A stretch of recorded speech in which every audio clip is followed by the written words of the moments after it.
Hey everyone, it's Ikaru with the Funky High Vibes, and we're going to do a review and walkthrough of the Sacred Mysteries, the Chakra Oracle. And I'm a big fan of traditional Hindu artwork, and this deck is absolutely all about that, and I love that. So let's get right into it. It's a pretty big box, honestly. Let me grab a regular Blue Angel Oracle, so you guys can see the difference. So this is a Blue Angel Oracle deck, the Black Moon Astrology cards, and you can see the difference in the box. Whoops. It's a pretty big difference, but it's honestly not that obnoxious, and it's still easy to store. So it opens up with a flap like this. Of course, you have the image with a bit of a blurb of what the deck is about, published by Red Feather. You have your Hindu goddess here and here, and that's pretty much it. So it opens up with a flap like that, and you have this image on the inside. Understand qualities by engaging vibratory energy, body's sensations, thinking processes, emotions, and inner and outer awareness. I almost couldn't read processes. So this ribbon here, actually, I put it in here. It doesn't come with a ribbon, which to me, it's a little bit obnoxious because you have a book, right? And it's a pretty thick book. It's a good book, honestly. You know, let's see how many pages. It's 199 before you get to the conclusion and bibliography. So it's a pretty good book. It's just, I don't like when publishers do this because I have to kind of pick at the corner and then I'm hurting the book. And I wanted to see, and then it kind of does this thing, which drives me crazy. So I put a ribbon in there if you guys want to do that. In the cards, if you have a tarot deck, it's the same size as a Rider-Waite-Smith, for example. Same size as a regular tarot deck. These backs are so beautiful. They're not exactly reversible, but in the book, the author says that you don't read chakra cards in reverse. So, why would you? But if you want to, if you choose to, hey, listen, go for it. It's your deck now. And it is gold edged, which I think is really beautiful. And the cardstock is actually pretty good. It's pretty flexible, which I'm okay with. Sometimes I prefer a bit of a thicker stock, but I'm also a riffle shuffler, so bendy like this shuffles really well. So as you guys can see here, the staple for the ribbon that I put. So here we go. Now, one thing that really confused me about this deck is that it's actually based on the Kundalini system of chakras. So as you're reading the book, you have your colors that are actually way different. Well, not really way different, but they're, what I'm going to say is out of order. Because what I know to be is you have your 7 chakras. Your first one is red. Second one is orange. Third is yellow. Fourth is the heart, which is green. Then you have your throat, which is blue, light blue, let's say. You have your third eye, which is indigo or dark blue. And then you have your top crown, which can be either purple or white. But this one is a little bit different. So first one, there are, I'm sorry, how many cards are here? There are 49 cards, 7 cards for each of the 7 chakras. So your first chakra is yellow. Your second chakra is light blue. Your third, which is your solar plexus, is red. Heart remains green. Purple is your throat chakra. This darker blue, which I guess still kind of makes sense comparing to a light blue, is your third eye. And white is your crown chakra. So for a lot of us, I think we're more familiar with kind of like the rainbow progression. So this will take you a minute to recognize. The one good thing about it is that they are separated by chakra colors, but they're also separated by, organized by number. So number 1 is the root chakra, but it's also the first deck card. Then you have the 10th card, which falls into the second chakra, but it's still number 10, and it goes to 11, 12, all the way to 49. So I like that. I like that they're in order. And then this is pretty much what you get. You get a color image, which is nice. Then you have the card and the name of it, which is, this one will be called Expansion. Then you have, this one is a planetary link, which is to Jupiter. But in some decks, for example, this one, you have the card Deity, which is Ram. So some have deities, some have, this one has a planetary link like the other one. This one is the sun. So that's actually pretty cool. I like that a lot. And then you have an element as well, which this one for communication is the Akash, or the space. Then you have Conversing with the Tarot, which is pretty much what the card means. And then these are actually pretty interesting because it's almost like if you want to meditate with the card, look for sensations in your body. The thinking process is a meditative state, and then feelings, and then you have Pathway of Spirit, which is the divinatory meanings, which is the inner alertness and the outer awareness. So what's going on in the microcosm of your body, and the outer awareness of what's going on in the macro, what's going on around you.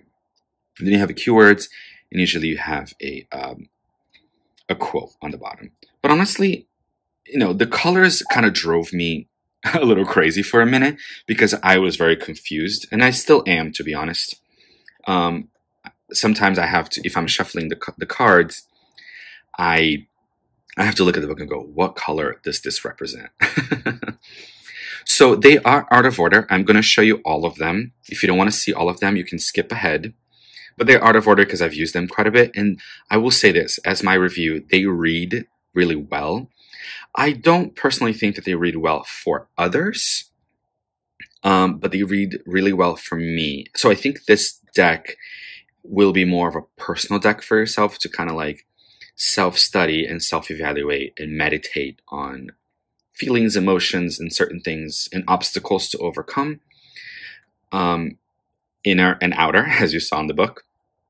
But I'm not that comfortable yet reading it for others, but maybe I will eventually.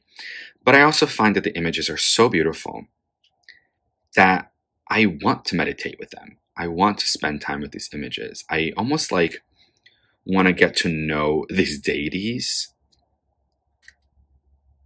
This mandala is gorgeous. I almost want it in a tapestry. You know, I want to get to know these deities. I want to get to know the symbolism behind why this lion, for example, has an elephant tusk. Like, that's weird, but kind of cool and interesting. And you have your Sri Yantra mandalas. You have your deities. Lord Ganesh, one of my favorites.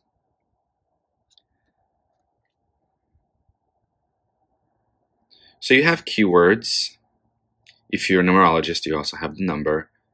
That's more, of course, for the book, but listen, a lot of times, I'm not by any means a numerologist, but I know from tarot, I know a lot of numbers. I can count.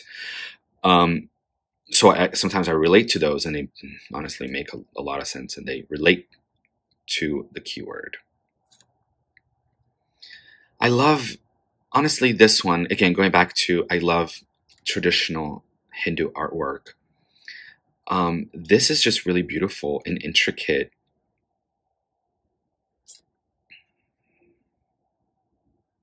And the colors, they just really, they pop out. There's a certain aliveness to them.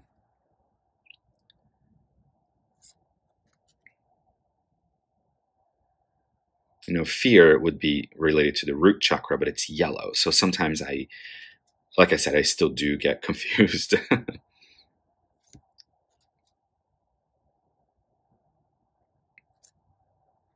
But even if you don't really care for the chakras, if that's not your thing, you don't have to. You know, it is a chakra deck, and they are in chakra order, like I said, you know, color-coded. But if you kind of just want to forget about that and follow your own path and your own thing, go for it. Because again, it's really the messages and the images and the feelings that the images evoke is really what it's all about. So it's really powerful.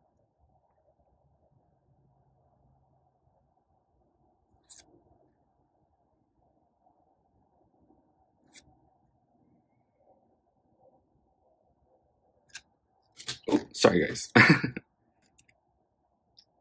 is Hanuman, all about balance.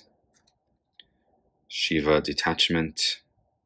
With the, I guess I don't want to call it a triquetra with the 3 circles here, but it's kind of like what I'm getting out of that feeling anyway.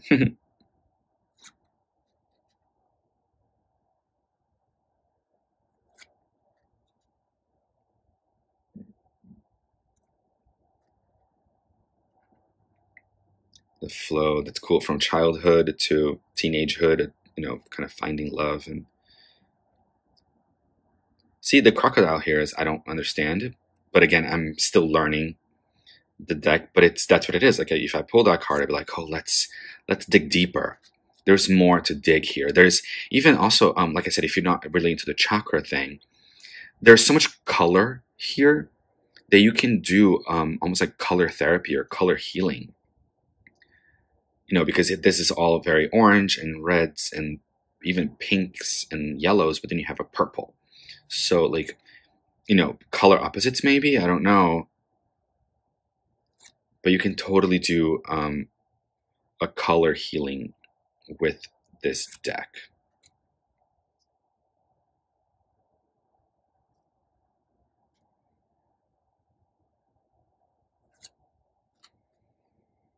Brahma, the creator of the universe. One is, it's nice. It's Shiva and Parvati, like as one being. It's 2 halves of a whole. That's amazing.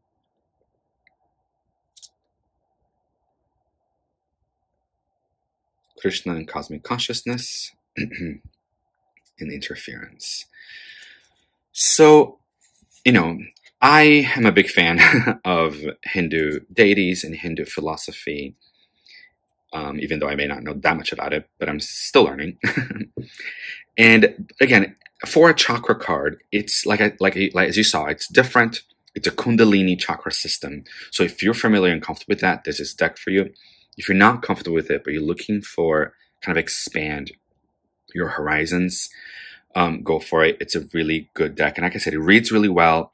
I don't find that it reads well for others because the images are so rich and personal, I'm going to say, that it really lends itself to a very private reading for yourself, a very personal reading for yourself. But I find the images to be absolutely gorgeous and beautiful. So hope this review and walkthrough helped you guys. Much love out there.